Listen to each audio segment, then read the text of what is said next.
Welcome to today's Sports Roundup. I'm Maya. And I'm Finn. We've got a packed show for you, covering everything from the EFL's greatest games to the latest World Cup action. Let's start with the EFL Greatest Game Series. We've got several matches highlighted across different seasons. That sounds exciting. Which games are being featured? The articles mention Birmingham City versus Middlesbrough from 2015-16, Derby County versus Hull City from 2017-18, and Birmingham City versus Aston Villa from 2016-17. Those are some great matchups.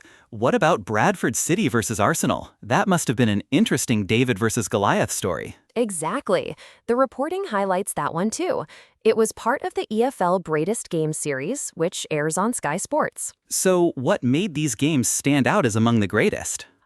The context suggests they were significant matches in their respective seasons, possibly with dramatic finishes or crucial outcomes. That makes sense.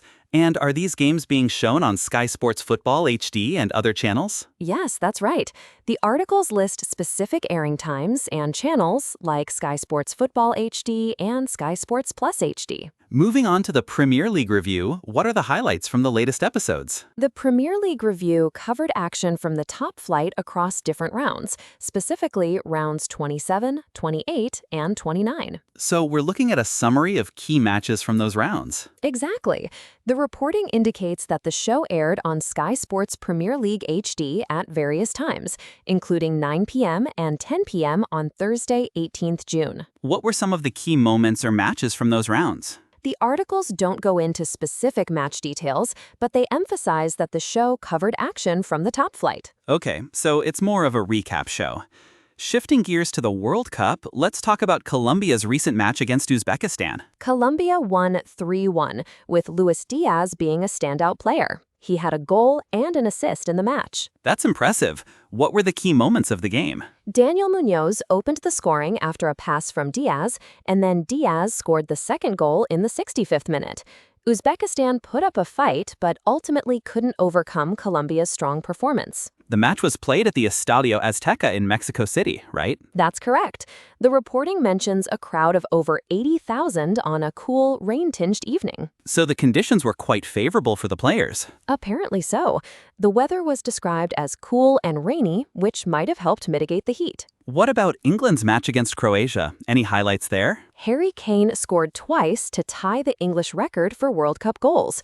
Jude Bellingham also scored, and England won 4-2. Wow, that's a great performance. Did Croatia put up a significant fight? They did score 2 goals, with Martin Baturina and Petar Musa finding the net. However, England's overall performance was stronger. The match was a rematch of the 2018 semifinal, wasn't it? Yes, that's right. Croatia had won the previous encounter, but England came out on top this time. I've heard there's been some controversy around FIFA's new hydration breaks rule. Can you explain what's going on? FIFA has introduced mandatory hydration breaks midway through each half to protect players from extreme heat during the World Cup. That sounds like a reasonable precaution. What's the criticism about? The reporting indicates that 2 different groups have criticized the new rule, though the specific concerns aren't detailed. So the breaks are happening in the middle of each half. That's right. The rule is intended to help players stay cool, especially since this World Cup is being held in potentially very hot conditions across Mexico, Canada, and the United States. That makes sense, given the weather forecasts for some of those regions. Yes, some experts have warned it could be one of the hottest World Cups in history. As we wrap up today's discussion, it's clear there's been a lot of exciting action in the sports world recently. Absolutely. From the EFL Greatest Games to the World Cup matches, there's been plenty to keep fans engaged. Well, that's all for today's episode. Thanks for tuning in. Goodbye, and see you later.